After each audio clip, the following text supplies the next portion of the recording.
परमात्मा कहते हैं मुल्ला माया मग में बैठी अनसा चुन चुन खाई, ये ज्योत स्वरूपी कहे निरंजन में ही करता भाई। एक न करता दो न करता नौ ठहराए भाई, और 10वां भी धुंधर में मिल जा सत कबीर दुहाई। ये ज्योत स्वरूपी निरंजन कहता मैं हूं परमात्मा, ये सब कुछ मेरा है। तो गरीबदास साहिब जी कहते हैं कि परमात्मा के बारे में तो हमें जानकारी भी नहीं। ये ज्योत स्वरूपी कहे निरंजन, ये काल कहता मैं ही करता भाई, हमें मूर्ख बना रहा ये। और एक न करता दो ना करता, ये 9 करता ठहरा दिए, 9 अवतार ये सारे भगवान। और कहते 10वां भी धुंधर में मिलेगा, एक सत कबीर दुहाई। सत माने अविनाशी। क्या बताते हैं कि जैसे श्री राम श्री कृष्ण और अन्य ये 9 अवतार मानते हैं, कहते हैं वो सब यहां मृत्यु को प्राप्त होकर गए हैं। और 10वां निकलंक नाम से आएगा राजा हरिश्चंद्र वाली आत्मा। और परमात्मा ने बताया कलयुग के अंदर वो संभल नगरी में विष्णुदत्त शर्मा के घर पर जन्म लेगा और सबसे शक्तिशाली होगा और उसकी तलवार बहुत लंबी होगी। उस समय सभी व्यक्ति कृतघ्नी हो जाएंगे, कोई भी आन कान रह नहींगी, मांसाहारी प्राणी होंगे, सब पाप आत्मा हो जाएंगी। उनको फिर वो 10वां अवतार काटेगा, सबको अपनी तलवार से नाश करेगा, जैसे परशुराम जी ने अक्षत्रियों को नाश किया था। अब यहां परमात्मा के विधान में और इस काल के विधान में बहुत अंतर है।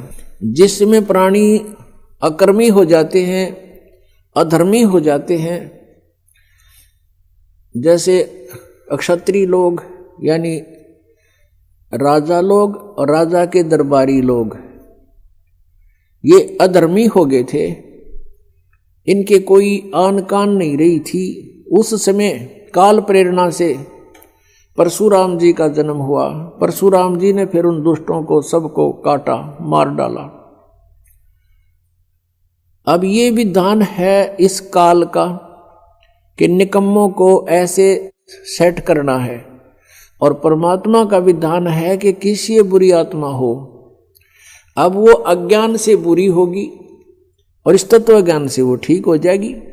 तो परमात्मा का विधान है कि शायद निकम्मा आदमी हो उसको सत्संग सुनावे, तत्व ज्ञान से परिचित करावे, फिर अपने आप उसको विष दिखाई देगा, वो सब बुराइयों से बचेगा। लेकिन काल उस तत्व ज्ञान को नहीं चलने देता, उसको डर बना रहता है कि इससे परिचित होने के बाद प्राणी यहां नहीं रहेगा। इसलिए वो लोकवेद सुनाता है, अपने दूतों को भेजकर सारी जनता को भ्रमित करवाता है, और जिसका अभी तक हम दुष्परिणाम भोग रहे हैं। अब 10वां अवतार जो आएगा, अब राजा हरिश्चंद्र की आपने कथा सुनी हो, वो कितने पुण्य आत्मा थे, कितने धर्म आत्मा थे, और किस प्रकार वो अपनी मर्यादा का पालन करने वाले थे। बच्चे को भी बेच दिया, पत्नी को भी बेच दिया, आप भी बिक गया, लेकिन अपना सत नहीं छोड़ा। वो अब स्वर्ग के अंदर विद्यमान है, वो राजा हरिश्चंद्र वाली आत्मा।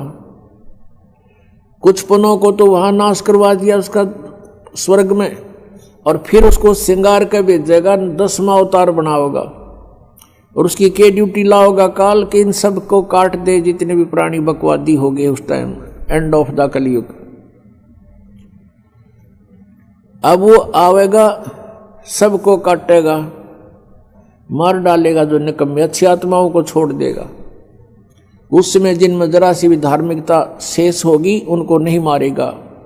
ये विधान रहा परमात्मा का, कितनी आपदाएं आवे लेकिन भक्तों का नाश होया नहीं करता। और फिर उसके वो बैड अकाउंट में लिख दिए जाएंगे, जितने जीवन सा वो करेगा। अब उसको फिर यहां से पापों से लाद के भेजेगा, और यहां उसकी महिमा हो जाएगी जैसे रामकृष्ण की होगी। रामचंद्र जी ने बाली मारा था सुग्रीव का भाई, और उसका भी बदला देना पड़ा श्री कृष्ण रूप में। उस बाली वाली आत्मा ने श्री कृष्ण जी के पैर में तीर मार कर वध किया। तो ये तो एक प्रत्यक्ष प्रमाण है कि किए का कर्म का दंड न भोगना पड़ेगा। तो बिना ज्ञान के ये सब ऐसी व्यवस्था है जो परमात्मा से परिचित प्राणी हो जाते हैं, वो इस काल के जाल में नहीं आते, अपना कल्याण करवा लेते हैं।